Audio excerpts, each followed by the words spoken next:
let's say digital, where AI is probably most competitive for jobs. People getting, companies attempting to replace people. It's going to happen. But I think in the long run, over the next few years, time will tell that it needs to become a skill. It needs to become a craftable, moldable tool set skill for whether you're a content strategist. Welcome back to another episode of the We Live to Build podcast. This will be slightly different from what we do in the past, even though I don't normally prepare. In this case, we actually forgot to have a topic and decided to go for it anyways. I'm talking today with Josh Fuller. He's the founder and CEO of Madic Digital, and they help companies with their strategy and their branding. As a founder of a company, you're based in the US, you're probably hearing a lot of stuff that's going on inside of the US. There's a number of people that listen to this podcast that are not in the US. I'm not in the US. So I think it would be interesting to talk about the current business climate in US and what you think businesses should be doing to prepare themselves for what's coming next. How does that sound? That sounds great. I mean, there's a couple letters that are on the top of every conversation. AI is changing things so drastically. It came to market 6 months ago. I think we just hit that anniversary. We're still figuring out how to use it and exploring its value, its threat. On the job market side and the company side, I'm seeing more and more exposés where people are like, I deliver pizzas now. I lost my job to AI. And I'm curious what their job might have been before to have lost it to this fairly new budding capability. And I don't think people need to be fearing AI taking their jobs. I think they need to be fearing those that are learning how to leverage AI into their workflow. That's going to be the powerhouse. I think from our intro call, you're using AI and exploring it, and we're using it as well and exploring it. And everything, it doesn't change the thinking, the point of view, the perspective, the nuanced empathy that goes into understanding a customer base or a product strategy or a client need. It's not replacing those things. It's enabling those things to come together through a broad range of kind of throwing noodles at a wall until something sticks. But the craft, I think, that we're seeing is knowing how to manipulate it so that you know what sticks and know what's actually going back to all the variables. And that's going to be a very long time to replicate. So, I think companies in this current climate, from that topic, from that lens, need to be thinking, heavily about not how do we use this to eliminate jobs, how do we train up our people to use this better? That's really where I think the strength of it is going to come in. It's, photographers weren't replaced by Photoshop. So, AI is not going to replace everybody in the industry that's working on digital. So let's talk about that then. This guy or woman, I don't know, lost their job and now they're delivering pizza. And a survey was done last month in May that said 3,900 people lost their job, and it was attributed to AI. And it was the first time that this kind of a figure was ever calculated. Of course. Well, the pizza headline I came across was just that. It was also a headline, and it, based on a story. I mean, there's no shortage of news to consume out there and articles to consume, and so yeah, based on the source, that could be a very reasonable thing. That's actually quite a small number too, given the workforce in, let's say, digital, where AI is probably most competitive for jobs. So, I do expect companies to be probably having a knee jerk, and in that knee jerk, they're thinking we can replicate, we can replace, and if that's a way to cut costs, phenomenal for them, right? Not so great for the employees. So, if that's real figures, then massive empathy there. It's a very new game, so we're going to have people getting, companies attempting to replace people. It's going to happen. But I think in the long run, over the next few years, time will tell that it needs to become a skill. It needs to become a craftable, moldable tool set skill for whether you're a content strategist or you're a data architect. You're leveraging these tools day to day, just like you might Slack or email. So that's the, again, this is a gut check. We'll find it, talk with you in a couple of years, tell you, we'll know where it's really landing. But from what I'm seeing, and over the years, every, Slack was going to kill email. Everything's supposed to kill everything. CDs killed vinyl. It's a $1.4 billion industry in 2023. So it's not dead. It's resurrected. Things have a way of getting really peak level excited and peak level reaction and peak level bandwagoning, and time always sort of cools that into, okay, what's actually realistic, and okay, we actually do need people thinking through the output here to check the check of AI. um, the amount of the misinformation question is, not just on political, but in the corporate sense, in the messaging sense. um, AI is only as good as the content it's pulling from, and it's pulling from everything. So there's a lot of training left to do, I would think. So I've just opened the report, and there is no specific like reasoning. It just says, uh, job cuts by reason. It's a table, and it says 3,900 artificial intelligence May 23 year to date. And so they're not, what they're saying is they spoke to a number of companies, and the company said, this is how many people we fired, and this is how many were fired because of AI, but there's no further explanation or discussion about it in this report. Well, just layoffs as a whole and cuts as a whole seems to be, it's so funny. 2 years ago, after COVID, remote work was the main topic. You found employees sort of, a lot of reports came out around full-time employees having multiple full-time roles because we're remote, we have time. It's very common. I think the potentially missed opportunity there was not to look at, well, we got to get people back in the office. I don't know if that was the finding. It's more like, how are we hiring? How are we setting up initiatives? I know more. I've been on teams. I've sat with a backlog of work ready to go into production that could not get there due to team capacity across the organization.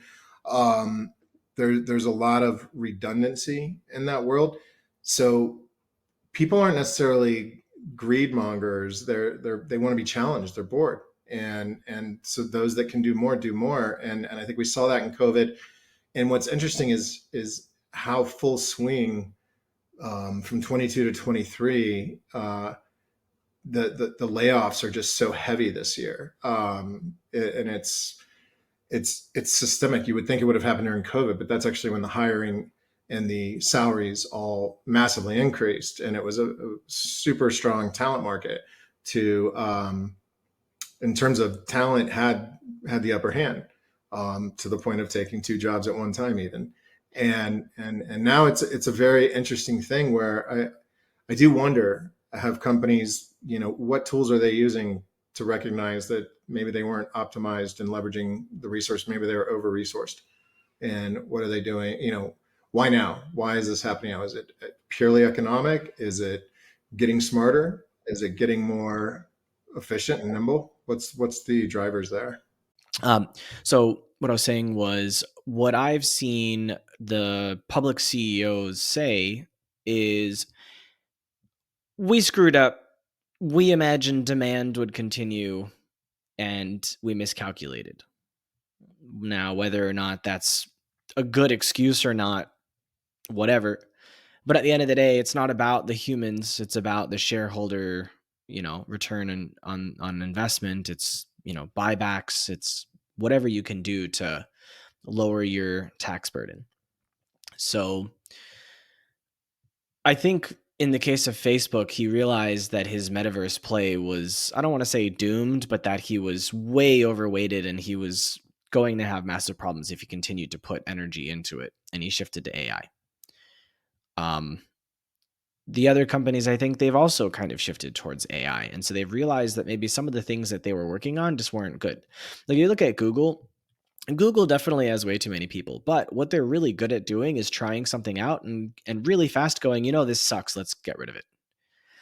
And then they'll reorganize their teams, have someone start a new project, whatever.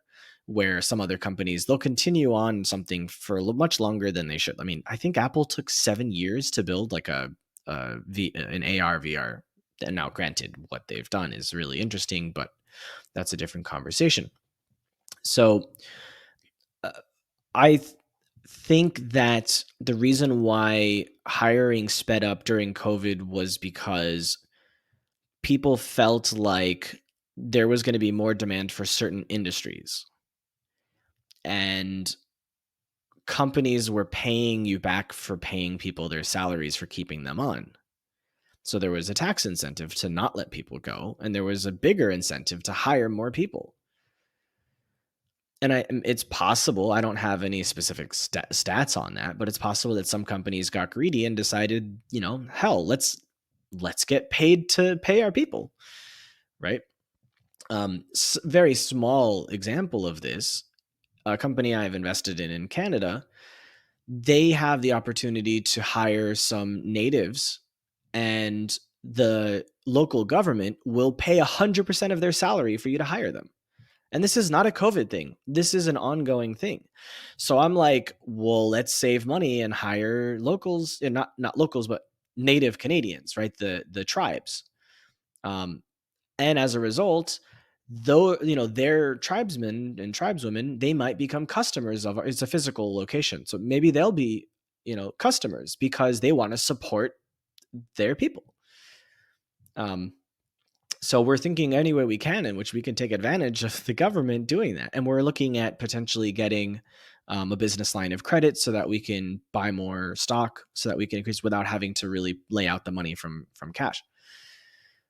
All because the government offers that, right? So the government has money available for these things. Why not take advantage? Now, if that wasn't their reasoning, I don't know. I think that's their reasoning.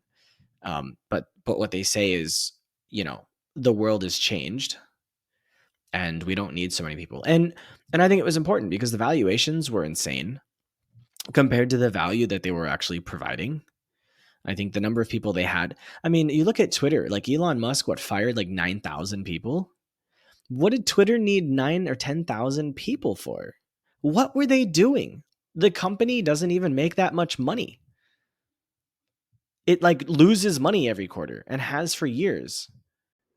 No, I mean that's exactly. There was this mad rush. Everything was scaling. Jobs were opening. People were doing 4-month Google UX certs, and they're demanding 120,000 a year salaries. And 6 months ago they hadn't been in digital at all. It was a wild couple of years, and I'll reserve my personal opinions, but I will say just from the outside on Twitter, I think that was the right move. I totally align with you. I'm like, how do you need 10,000 people?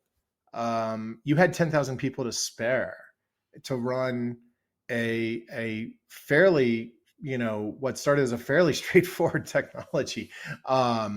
So yeah, where, if there were initiatives driving that human growth, I didn't see a ton of Twitter evolution. It's still 144 character chat tool. So I look at WhatsApp as a really good example. They were purchased by Facebook for 19 billion. Now, they were probably overpaid. They were probably overvalued, and they probably, Facebook just wanted to own them as quickly as possible.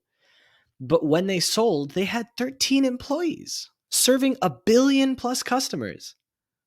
Now, most of the people weren't paying, but even then, they from the date in which they had started until the date that they sold, almost 10 years later, they had done $500 million in revenue. I don't know where the money came from, but they did for $500 million for 13 employees.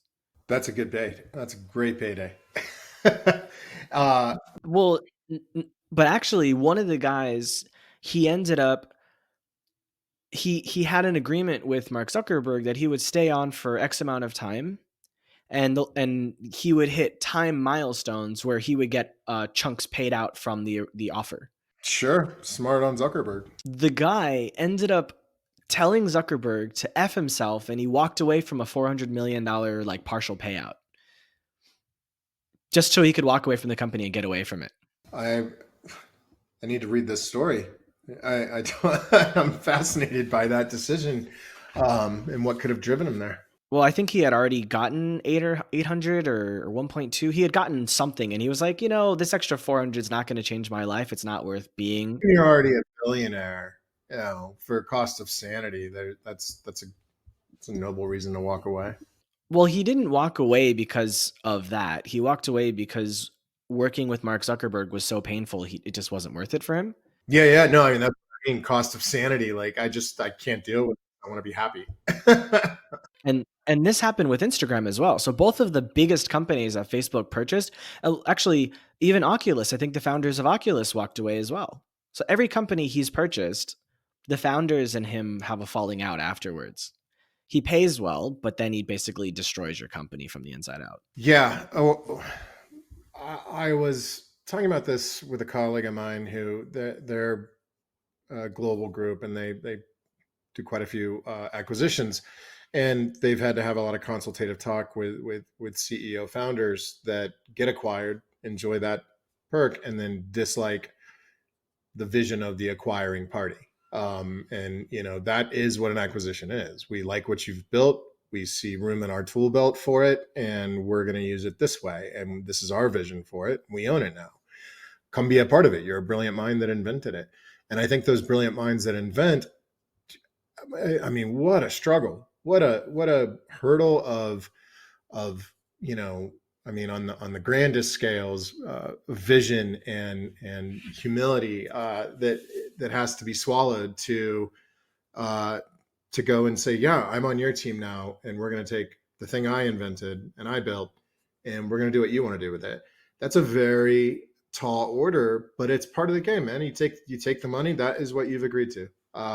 You have sold it into the vision of the bigger acquiring party. So it's a tricky thing, but I have to wonder I mean, it does seem like there might be a trend with Meta and Zuckerberg, but because I know Google does a lot of acquisitions. I don't know too many stories where people have walked away negatively from those acquisitions, but yeah, I mean, they've got a way of running things, and he has long established for years that I don't care what you guys say.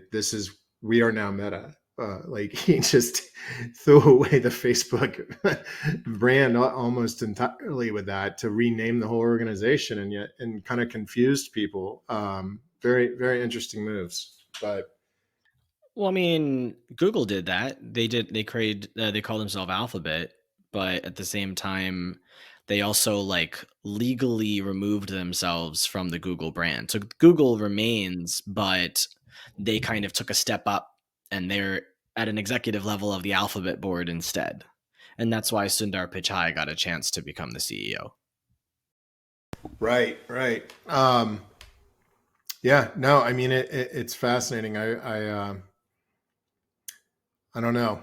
I I've thought about that being a founder, like, a couple years in, we're in build. We're not in necessarily looking for exit or anything of that nature, but it's not uncommon that a agency like Madic could be in that situation. And I've thought those words have always rung true of like, to be acquired is to basically say, I'm now your employee. How can you use me? And there's a great payday with that, and there's a success factor to that, but you're usually signed on in the agency space. You'll be signed on, and yeah, stories like the WhatsApp and the Insta and the Oculus. I guess that's just sort of pick where you're gonna, if you're gonna be acquired, try to think future about where that place will be, so that it can be a successful transition. Do you have a number that you would need to take before you would allow yourself to be acquired? Um, I I have benchmarks of what Madic needs to be performing at before I would get there. We're in our second year. I would like to see Madic performing and growing to a 40-person operation with incredibly strong client bonds where we're really tethered to the vision of our clients and partnered in, not on a project vendor scale at every moment.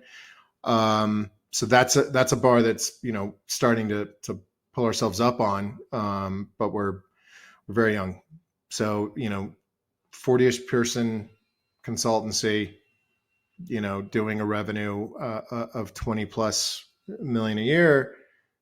That's around that's the growth goal for Madic over the next 5 years, and that could dictate a lot about what that number might be. To be quite, but at the same time, the team that's helping me build Madic, um, the commitment, the dedication, like ensuring, like it's not my number, it's the number that works for everybody. If that happens, and if that's whether that's a number or just assured success, that's kind of our bottom line right now, is building out against this culture, against the types of work we're doing, against the types of people we're doing it with, um, ensuring that I've assembled a team of former Deloitte and former agency, and some are younger and some are more experienced, and that's their bar of day-to-day work-life balance quality. That's what they're accustomed to. So we are building that. So we have to be selective with the types of projects. It's not entirely like we're a young agency, we're starving, there's money there, let's do it. We're looking at this from the sense of what's good for the long haul, and what's the story we're building and the narrative that we're crafting for ourselves. So that's the value marks I've been thinking more about than the number at this stage. I'm curious why you picked the number 40. The number 40, I like it. It was 20 when I set out to build this in 21, and we're closing in on 10 this year, and which is essentially our second year. And I'm realizing that the kind of work we want to be doing, the kind of impact we want to be capable of making, it will be even. We have a very deep bench of independent talent with Madic, because we do a lot of consulting with various groups, and we need to call in specialties. And so we've got a 80-person capacity now, but that's given on a lot of different constraints. That's a flex team capacity. Our core team being close to 10. The kind of things we're envisioning doing and the kind of impact we want to make with clients, we're going to need more than 20 to get there. So the new marks, I do everything about 4 years out. That's how I think. So basing on what we're doing this year, that's how I got to the number 40. So you think you'll be hiring 10 people a year for the next 4 years? I get the feeling that at some point in the next 2 years, it'll become more than that. Assuming you need that, right? Because there's a difference between what these large companies are doing, which is growth because why the hell not? We have the cash, and growth because you have the need. Right. And we're in the second category right now. I hope I never, well, I don't know that I hope that. There's probably something to be looked at for why the hell not? Let's grow.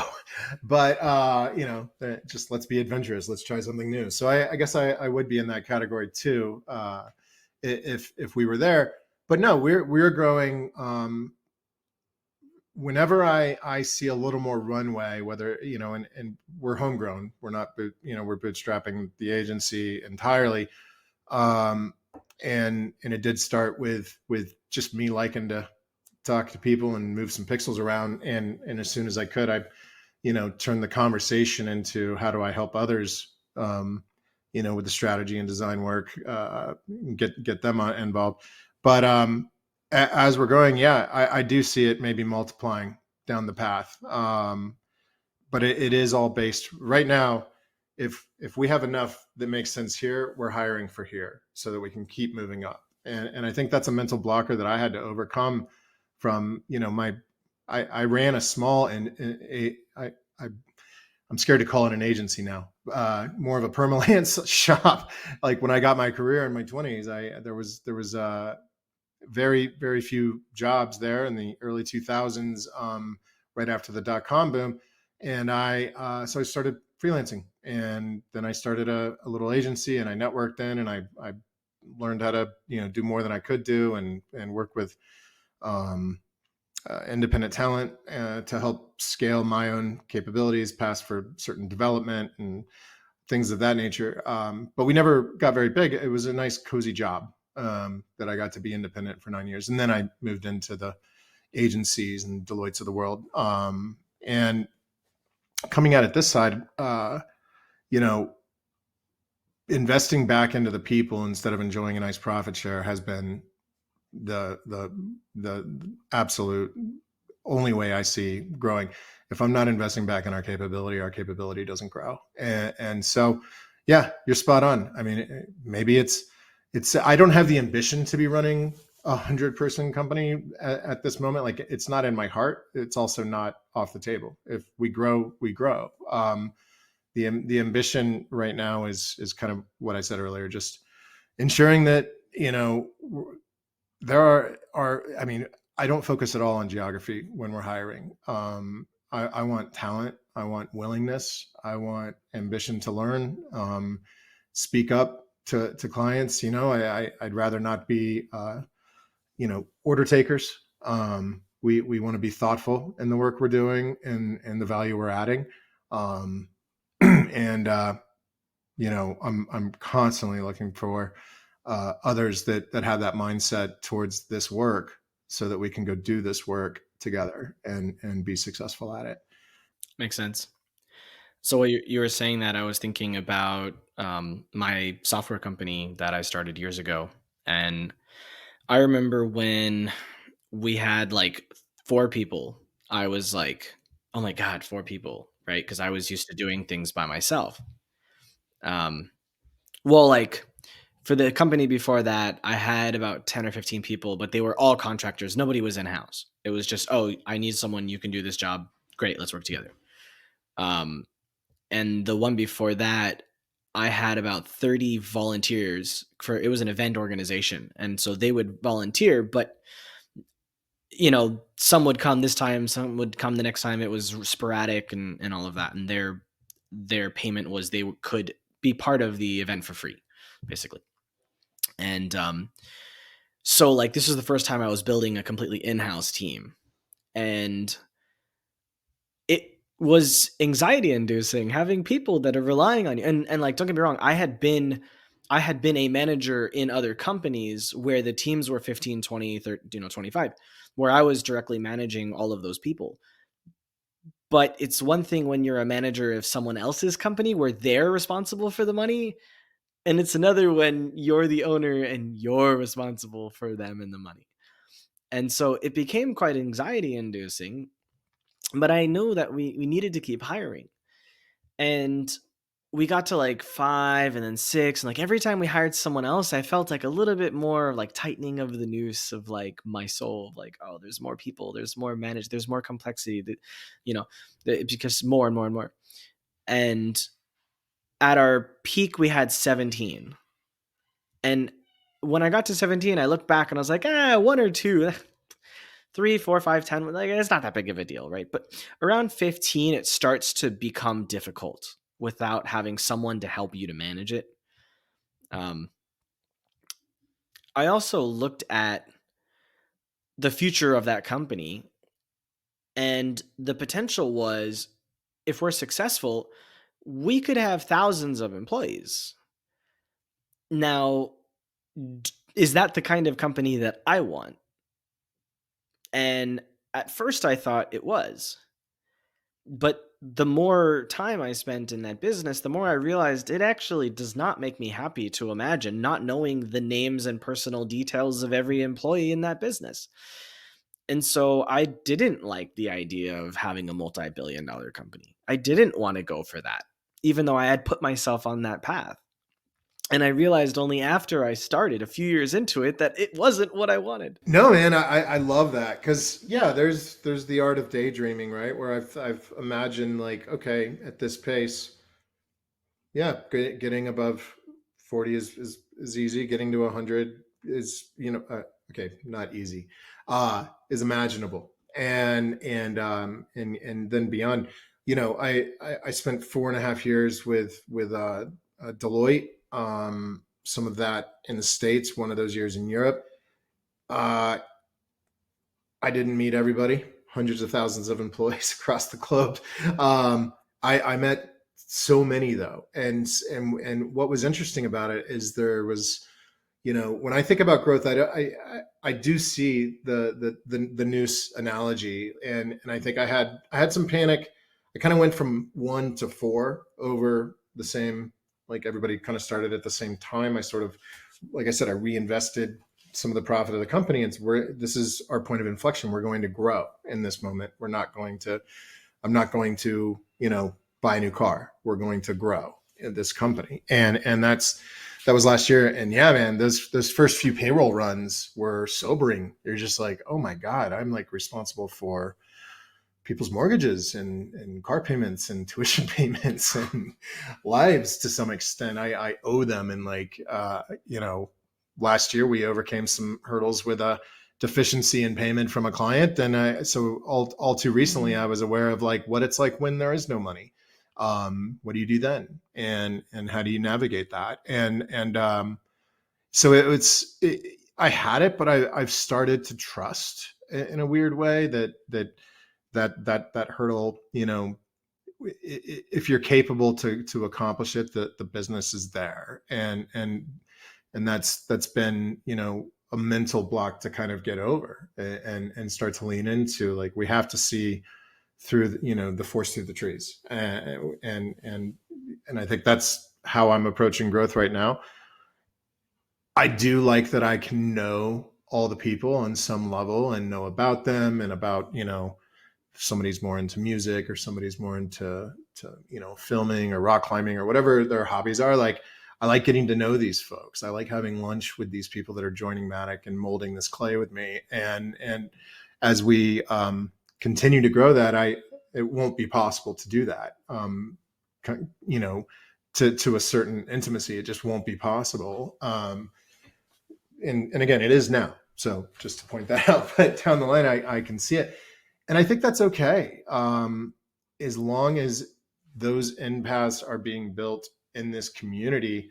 And if it gets to hundreds of people, I'll probably be reaching out to you for advice. And those in my network. I was at, I ran my own thing years ago, and then I joined an agency that was about 40 people. I watched us grow to about 60 before I moved over to Deloitte. And then I joined a product company that was, I was like kind of one of the first employees, and we were 9 people. And then we got acquired into a 200-person organization after a year. And some of the most fun I've ever had was when we were those 9 people. And this is pre-COVID, so office was a thing. And we were in the office. There was dogs, there was lunches, there was coffees, there was breakouts, there was impromptu whiteboarding. It was genomics focused, and I was the creative running the products. So I consistently needed our founder and our bioinformatics engineer to whiteboard out what genomics is repeatedly. I just it was this fascinating new world that I had to translate to thousands of users. And understanding it was a constant, re-up of just, okay, my framing of this is still accurate. That was some of the most fun I ever had, was being that 9 person. But yeah, when we got acquired to a larger company, and not much larger, only a couple hundred, yeah, it was a different sport. Immediately, our culture was different. Our breakouts were different. The people we needed to be talking to weren't each other anymore. There were others that we didn't know. And I see that. But that ultimately was a successful transition. And, there's that integration moment. So I don't know what the future holds, but I definitely hear you and empathize with you on your software company story, because it's, yeah, seeing it from, right now, kind of constantly rethinking what worked yesterday, because new variables create new solution needs, and we're building on that every day and optimizing. So it's a challenge. I spend a lot of time. Yeah, I don't just spend time on client lunches and writing proposals. It's a lot of talking in an internal. How are we doing this here? What is Madic's ethos and solution around this challenge? How do we do that? Going from founder to kind of a head of a much larger thing. Even in how I've approached sales and solution design, it's it's one thing to do it based on how I would approach the project, and that's how I've written a lot of good proposals for how I will do the project. The second you start bringing in engagement leaders and creative directors and content strategists and engineers and CTOs, there's making this whole ecosystem work together for how do we do the project. It's been a really fun journey so far this year. I was talking with someone yesterday who runs a 7-figure business. They do fractional CFO services to startups in Canada and North America. And they were asking me, how do you go beyond 10 million a year?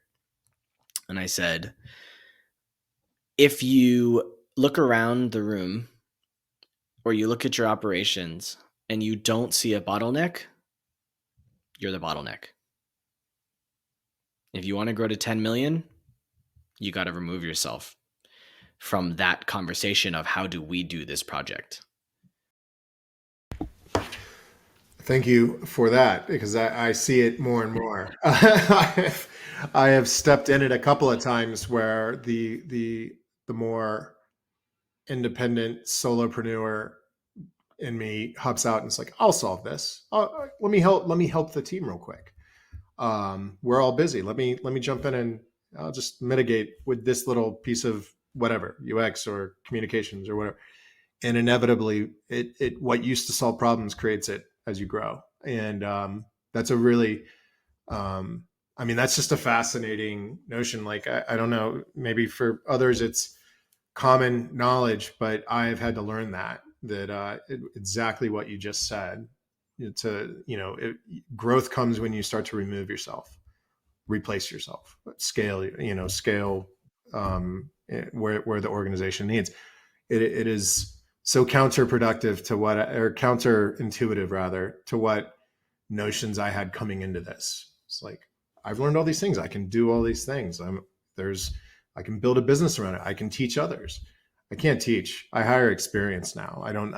We are in growth mode, and growth mode makes it very difficult. And again, we're small. We're not even dozens of people yet. So, but we've had to learn that it's just vital for Madic's success and capability and what we can do for our clients. It's vital to hire in experience right now versus a willingness to be trained. We'll get there, I think, because I've always worked with younger talent from being a CD for many years.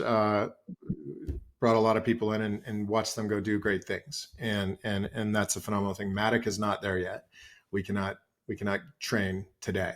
But hopefully in a couple of years we can, because I think the team I'm building, we are naturally empathetic. We're naturally wanting to push people to be, go far.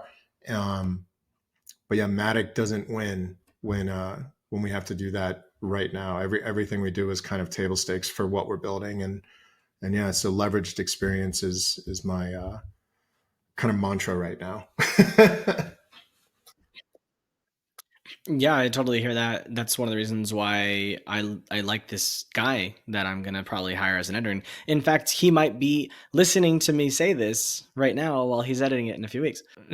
The fact that he's done this with another company, is really important to me, because like I had 50 applicants and most of them are coming from Fiverr. Oh, I can produce your thing with quality. Nah, I don't want someone on Fiverr. I want someone that's worked for a company producing their content, because I know that they know how to work with other people. They know how to follow deadlines. They know how to work with people. Like, I don't want someone that goes off on their own in the corner and works by themselves, because if this guy's really good, well, I may give him complete creative control over my content.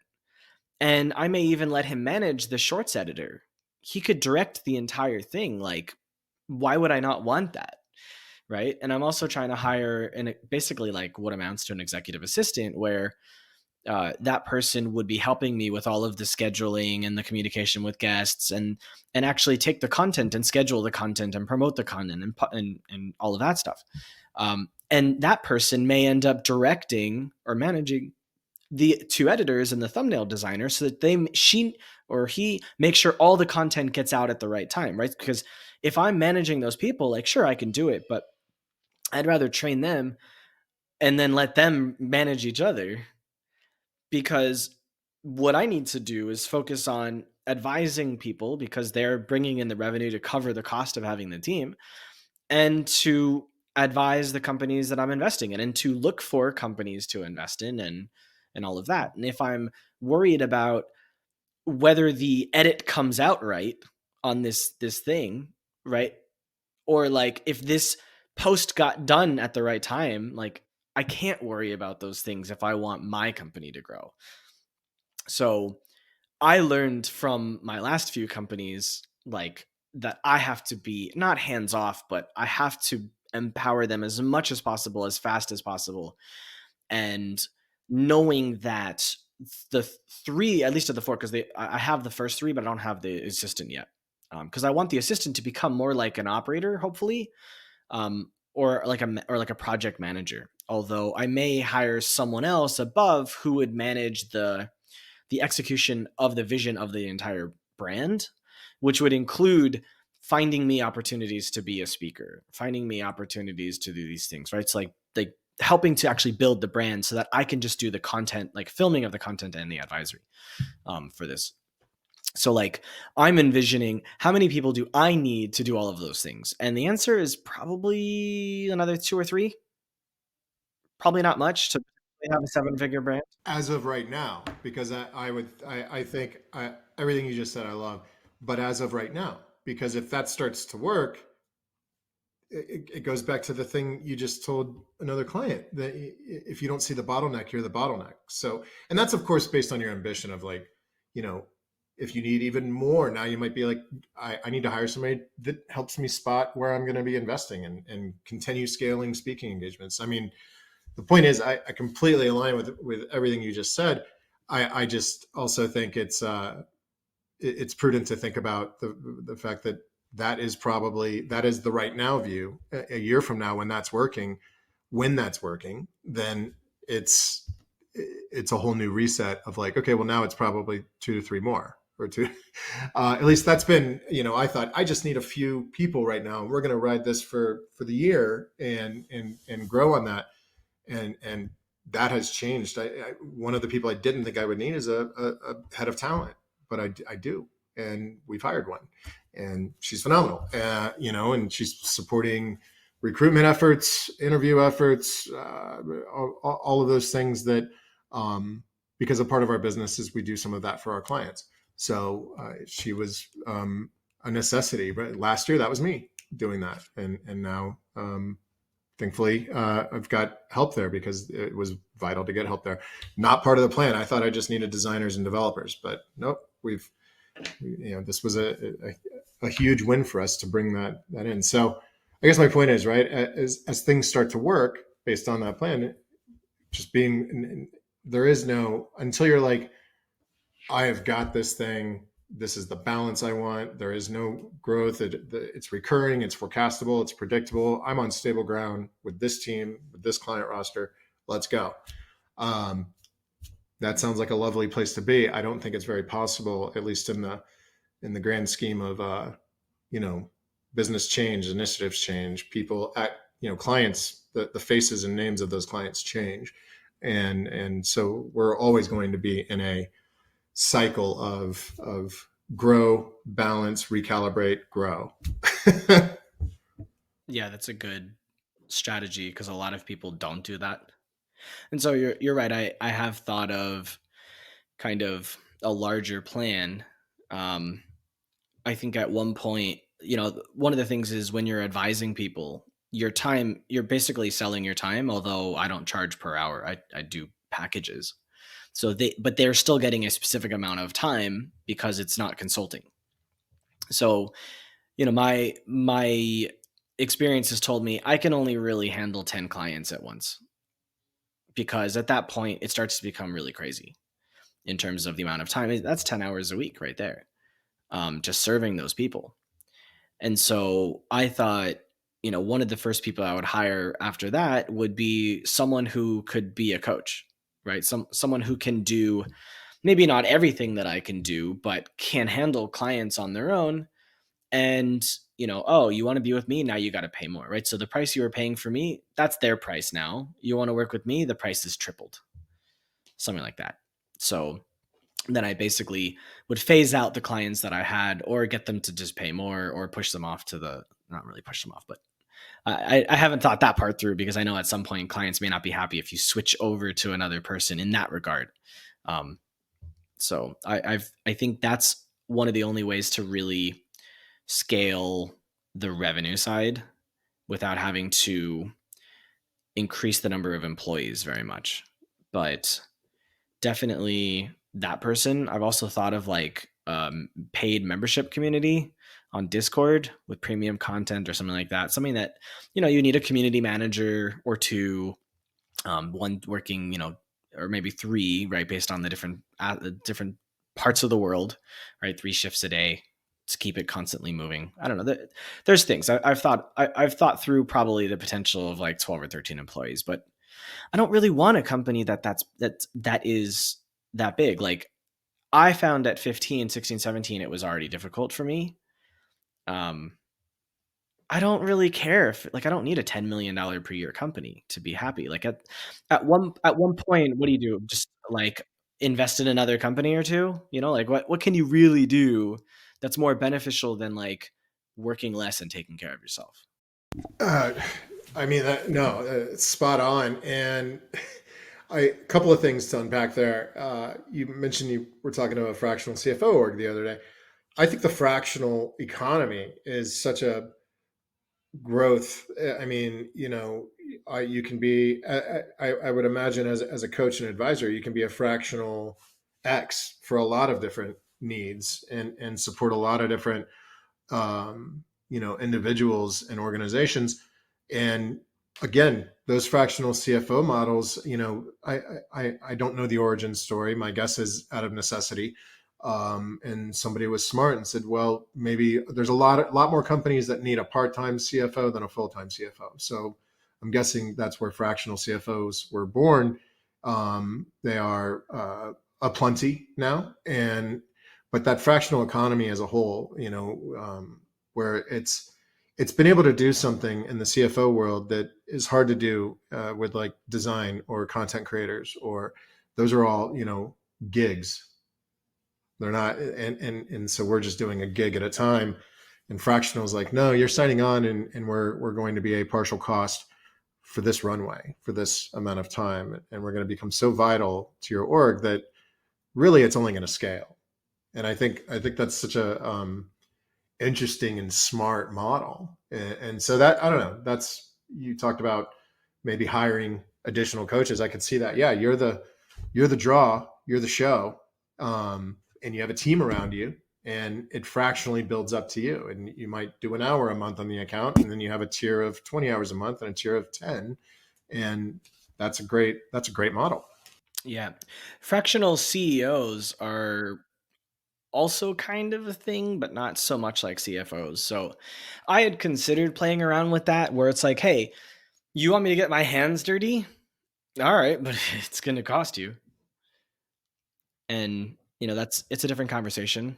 Well, and the content market is so fascinating right now because there's a lot out there. Podcasts, posts, everything else. But uh, I'm interested. I watch guys like Scott Galloway. Phenomenal. I knew of him through a book, and then I heard him on, I think it was Armchair, and I loved his point of view, and he wasn't the same guy that he is on his podcast, because his podcast is focused on certain trend economies and things like that. But I'm a massive fan. But it's a full-time job just creating the content. He's got different producers for different shows and different personalities he brings in and different formats for the show. And I'm just curious from your point of view. I mean, is I could see you definitely needing to grow. And like, if that was an ambition, is that where you see the podcast going? Do you kind of envision, because you can hit a lot more audiences that way? I like the podcast where it is. I'm looking to buy a house in Portugal in like the next quarter. So people don't have to look at random different windows and walls. As I move around the world, I'll be able to actually have a studio for most of my because like I'm based in Portugal half the year. So they'll be able to see like a nice studio that I'm going to build. But does that mean I'm going to have multiple shows? No, I can't do that. Like, I enjoy interviewing people. I enjoy talking with people. And I make the other content because I need people to hear about me in order to grow my influence. But I have no ambition to be a media company any more than I need to be, because I would rather be off the air, off the camera, working with companies. That's what I like to do, is helping people. The content is enjoyable because it makes life more enjoyable and the journey less lonely. And hopefully the content makes other entrepreneurs feel a little bit better about their journey too. So the content is enjoyable, but also has the goal of bringing me clients so that I can spend my time helping them, which brings me a lot more joy. I love that balance. I think same boat. I love kicking back and writing articles, but all of it is to find somebody to actually discuss it with. And being on these podcasts, it's so fun to talk about the thing, whatever the topic might be. I think we did a pretty good job, by the way, not having a topic and finding them along the way.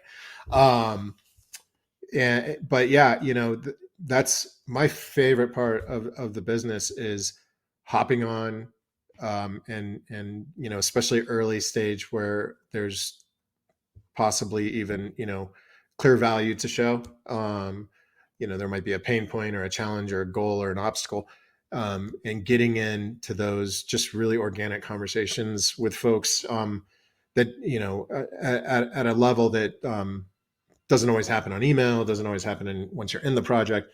But those early talks, they usually are the most honest talks, where we can really start to bear hug what's going on, and where clients may need to go or want to go. And that's my favorite part too, is just the one-on-one, when they have an issue and it's like, yes, I can see it, I see past it, I see around it, I see you, and I think we can help. That's the most exciting part.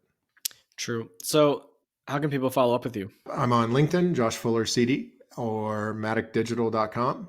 Two great ways to find me, on your podcast now. All right, great. Well, thank you very much for your time and your energy. I appreciate it. This has been a great conversation, especially as you said, with no topic or goal. I think we hit on some really interesting things. Don't forget that entrepreneurship is a marathon, not a sprint. So take care of yourself every day. And if you're not a subscriber on our YouTube side, we are currently sitting at 93% people who are watching our videos and are not subscribed. And I'd love to get that to 90. That would be huge. That would take us to over 300 subscribers. I know that doesn't sound like a lot, but it feels like a lot. So please go ahead and do that. And if you're listening on iTunes, leave us a review, because your reviews tell the algorithm that more people should hear about us. And we only have 4 reviews right now for 3 years. It's been a lot of effort on our part, and we would really appreciate it. So thank you very much, and I'll see you in the next interview.